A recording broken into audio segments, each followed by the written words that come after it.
Ladies and gentlemen, welcome to my channel.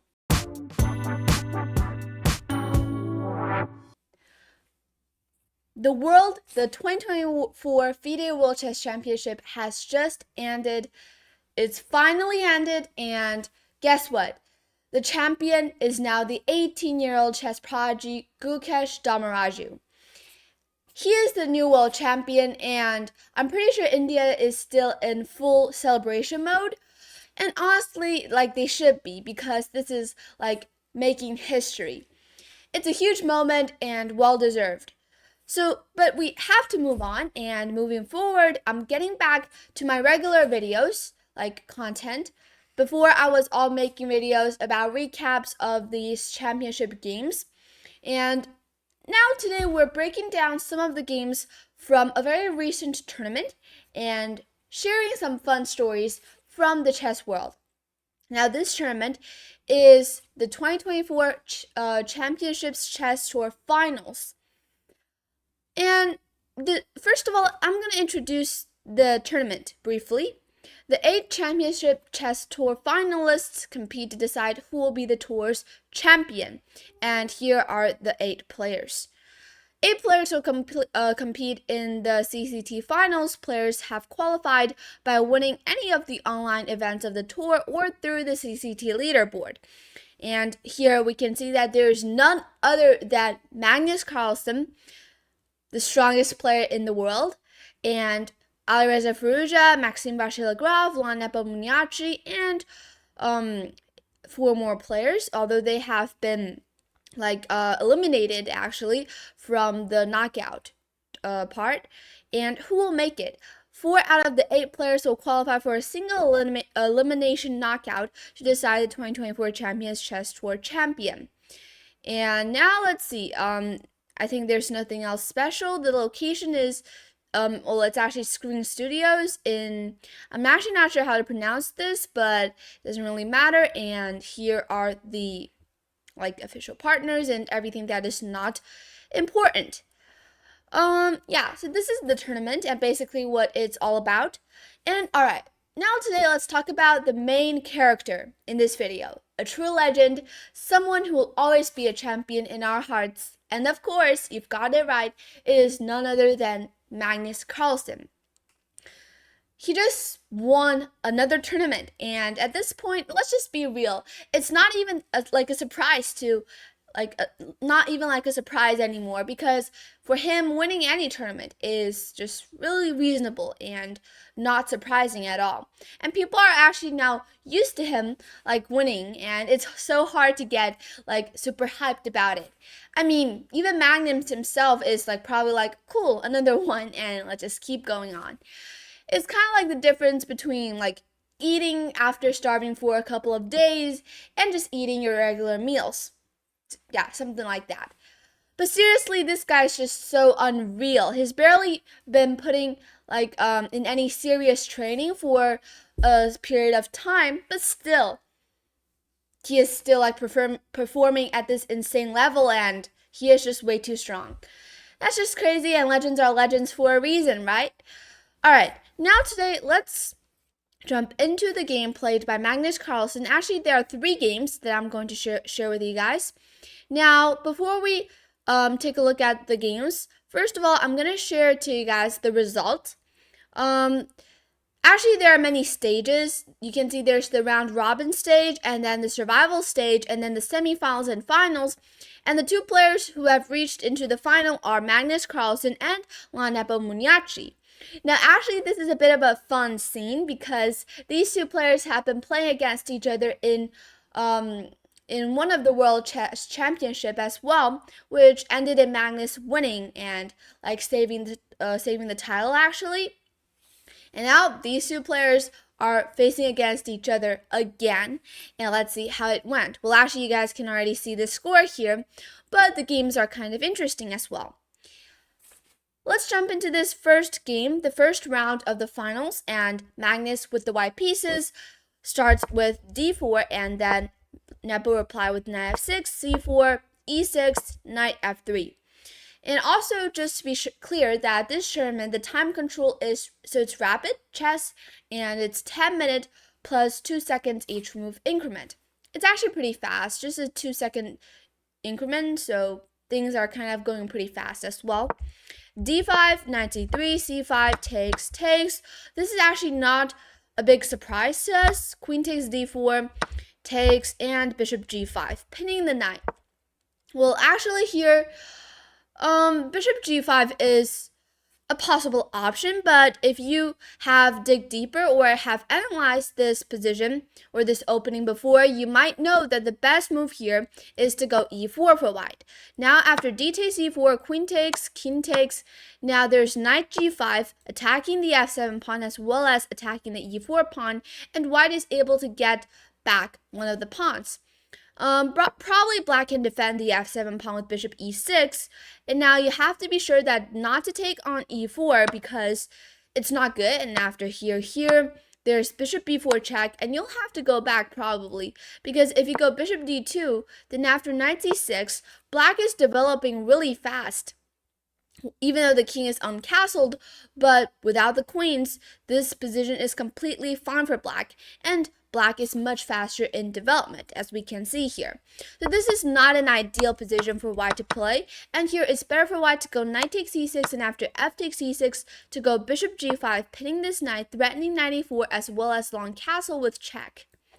And this is a really complex variation, but in the game, bishop g5 was played instead. I'm pretty sure that Magnus knows the line e4, but maybe he wants to keep the queens on the board and keep the game going. Bishop e7, e3, short castle, bishop e2, and h6 was played, kicking the bishop. And bishop takes f6.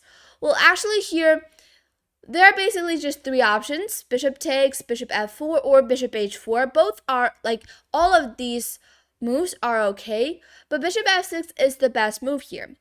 You might say, why should I play that, giving up the bishop pair? But you do have to notice that after taking on f6, this d5 pawn will become very weak. And if you go bishop h4, black will just simply go knight c6 to kick this queen, and after queen goes back, let's say queen d2, black is going to develop his pieces really easily. And if you go bishop f4, the same thing happens, and bishop e6 out again. But the main difference now is that if you take on f6, and which was played in the game, bishop takes, queen d2, now knight c6 doesn't really hit anything. And even though black has the bishop pair, but now you see that white can in any time go castle and get the rooks out the board and to attack the d5 pawn. Also, white gains full control of the square in front of this isolated pawn, which is also a very important thing. Bishop e6 was played in the game and short castle. Now you might wonder, why not take on c3 for black? Well, of course, if you're the side who have the bishop pair, you don't want to give it up that easily. And in this position, probably Nepo thought that these two bishops, especially the f6 bishop, are really active. So he does want to keep them on the board, at least for some time. Queen d7 was played, rook f d1, attacking the d5 pawn, rook d8 defending it, knight d4, and knight c6, offering a trade.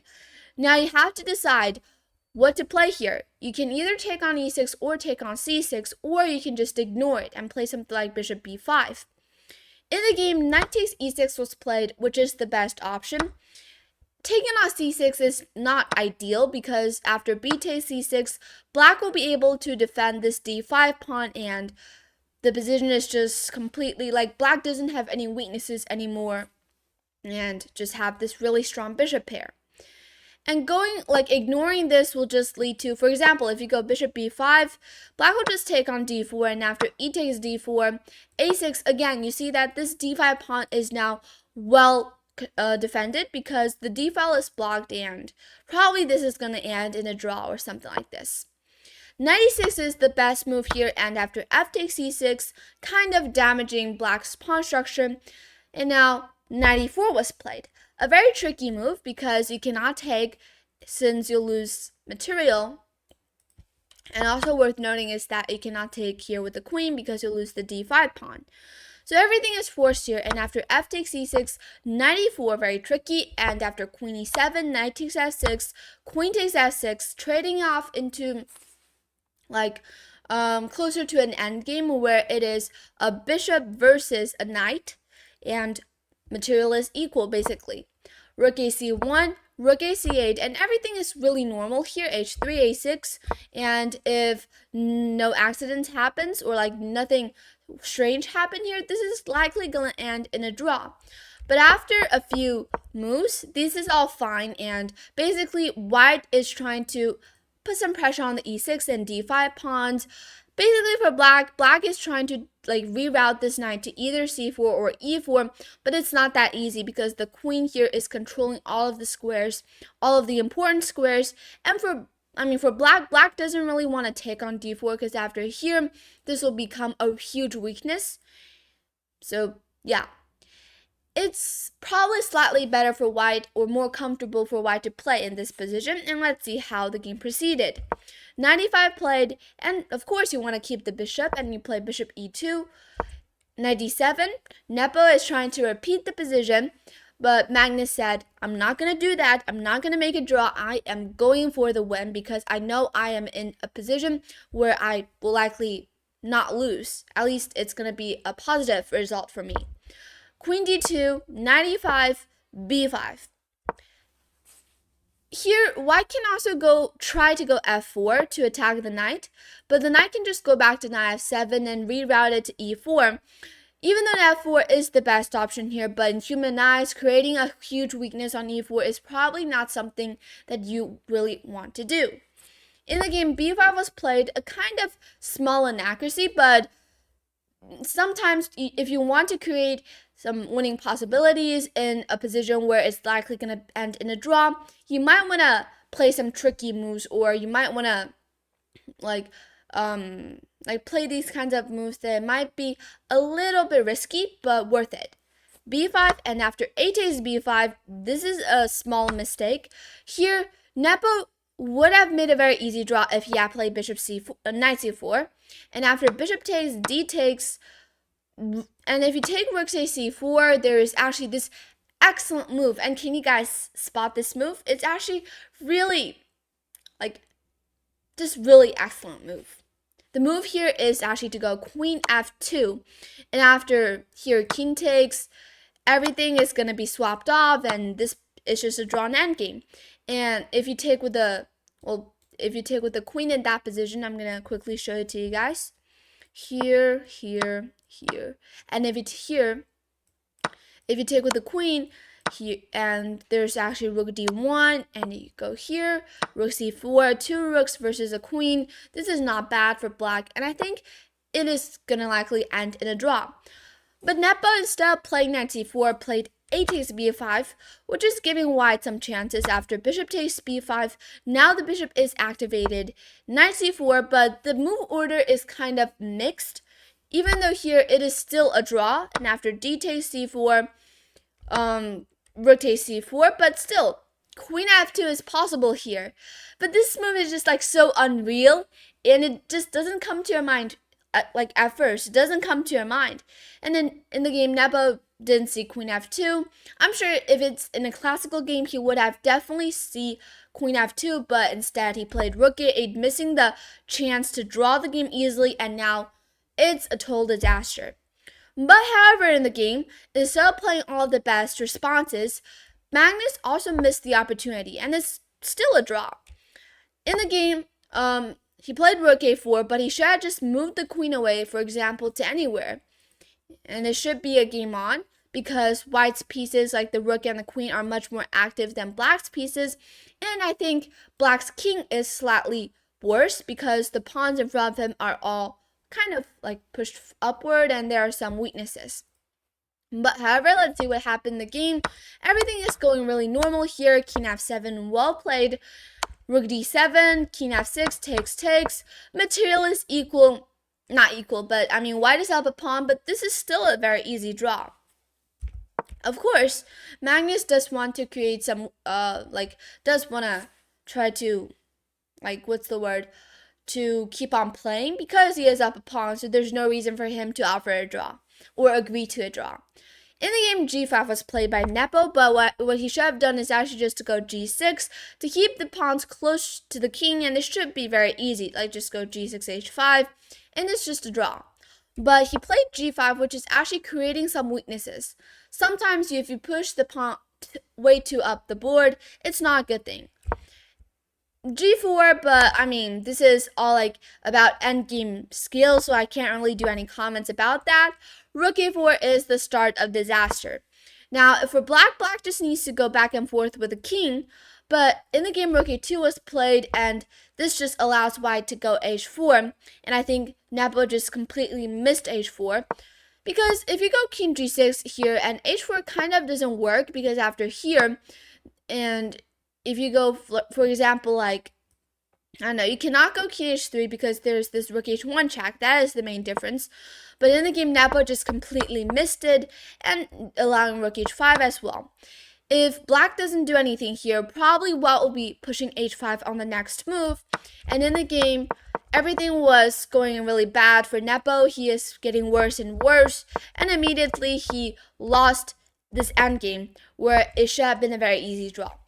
If this pawn were one file closer to the e6 pawn, this would have been a much easier draw to make. But these two pawns are just 2 files away from each other, and it's just way too far away. And after a few moves here, eventually Magnus is up 3 pawns, and this is all over. Magnus showing great knowledge of this endgame, finally won after king f3, rook takes, and queening. Here, Nepo, although he didn't resign, probably he still wants to trick Magnus or challenge Magnus to win this queen versus rook endgame. But this is just very easy for Magnus, easy peasy. And after a few moves, well, actually Magnus did play a few inaccuracies here. It would have been mate in about 30 moves here, the computer suggests, but he instead played queen d6, but it doesn't matter, he was still winning. And then going back and forth a few moves, there are some inaccuracies, but eventually they reached the classical winning position, which happens or appears a lot in endgame books. And of course now Magnus knows how to win, and after king f7, queen g7 mate, or queen g8 mate are both unstoppable threats. There are no stalemate tricks here, and Nepo resigned. So this is game 1, and let's quickly jump to game 2. Game 2, in this point, Magnus is playing with the black pieces. Nepo starts with e4, and the opening is really nothing to talk about basically here. Bishop b6, and now Nepo, first mistake on move 9. He played a4. But now it's a positional mistake, so I can't really make any comments on this move. But I can only tell you that already in this position, black is slightly better, because this line is actually not that good. This bishop g5 line is a small, it's a sided line, not good for white actually. And here a4 was played, but now black just simply plays a5, closing up the queen side and launching an attack on the king side. b5, knight d8, and it's all positional play. Both sides are rerouting the minor pieces.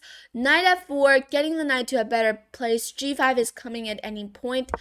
d4, bishop g4, and of course here black is gonna play long castle and start the attack, because black is gonna be much faster on the king side attack, and white does have to do something. In the game, queen b3 was played, trying to put some pressure on the f7 pawn, but black goes long castle anyways, and taking on f7 doesn't really do anything here, because after rook h8, you'll have to get the bishop back, and you're opening up a file for black, and this is actually something pretty good for black. The bishop goes back, and black's attacking speed is just way too fast. So let's go back.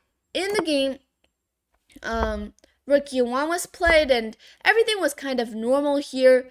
But after bishop g3, bishop h5, bishop f1, king b8, here, the second mistake played by Nepo, it's a decisive mistake. After this move, things were just going really downwards. Already, at this point of the game, Black is much more convenient, in a much more convenient zone, because his pieces are all really useful. The bishop is indirectly putting a lot of pressure on this like f2 pawn as well as the king. Also, black is gonna play bishop g6 at some point and start pushing the h pawn. For white didn't really have a very clear plan, because the bishop and the knight are somehow trapped on the king side, especially the bishop. There's no way for it to really reroute back to the queen side, and it's disaster. Rook a d1, rook a g8, knight c4, doesn't really do anything. Bishop takes f3, takes, and queen e6. Pinning the knight, queen c2, running away from the pin, h5, threatening to trap the bishop. Here, already it's really hard for white to play. In the game, knight e3 was played, but it's just a mistake. It looks really reasonable because you're trying to jump to f5 or even go to d5 at some point. But after e takes d4, well, this is what happened in the game. But first of all, I'm going to show you guys what you should have played here instead of knight e3. Here, probably for white, white has to go king h1 to run away from this g file, and after h4 you'll probably take on f4, and after g takes f4, and probably exchange all the pieces and try to defend with queen d3 at something like this. It's better for white to play this game with less pieces on the board. This is the idea. But in the game, knight e3 was played, and after e takes d4, knight f5, well, this is just like a losing move. If white, actually after knight e3 already, this is kind of like losing it, because if you take on d4, there's knight h3, the bishop is going to get trapped here. If you go here, there's h4, and if you take here, h4 is unstoppable.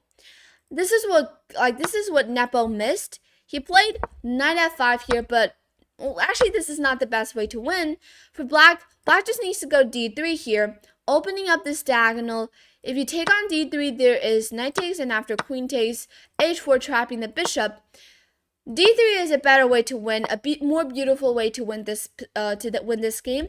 But d takes c3 is also not that bad. Queen takes c3. Nepo missed the chance to keep this bishop alive, which is to go h4.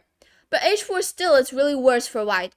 And after rook g8, probably you'll have to go like here, and probably, you can take on g5, but you have to go king h1. Running away from this pin, the bishop is still alive, probably your king is still alive, but it's still really hard for white to survive. But anyways, let's see how this game played on. Queen takes c3, missing the last chance with h4, like to prevent h4, and now it's over. Knight d7 first, because here if you go h4, there's actually bishop takes f4, and after g takes f4, white is actually doing pretty well here. Like, white can try to run with the king h1, even though still it's like completely losing. But I think here at least black is like not gonna win in the most beautiful way or convenient way. Alright, but anyways, let's see how this game proceeded. h4 finally. Queen e5 offering a trade of queens. Black is already up a pawn right now. It's just like black is again in a winning or draw, like in a situation where he cannot lose. f6 was first played, then king h2, queen c5, rook c1, knight e5 given 2 exclamation marks, although you can also play something else like queen b4. Knight e5, because if you take on c5, there's knight f3, which is obviously really deadly. So bishop g2 is played defending f3, but now queen a3, the f3 pawn is like, it's about to fall, and queen d1, defending it desperately. d5, opening up the file, takes, it's all over. Rook d8, black is just throwing all of the pieces at white, and after rook takes e5, it's just all over. Knight e3, Nepo is still trying, but this doesn't really work. And after a few moves, after queen g3 here, Nepo resigned and Magnus won the second game. He is now 2 out of 2. The third game and the fourth game both ended in a draw, which meant that Magnus has already won the tournament. But in the last game, even if he lost the last game, he is still the champion.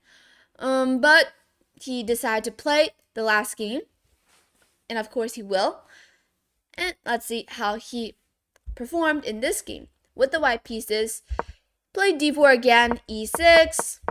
This, with the different move order, both sides transferred into the French defense. Knight c3, knight 6, e5, here.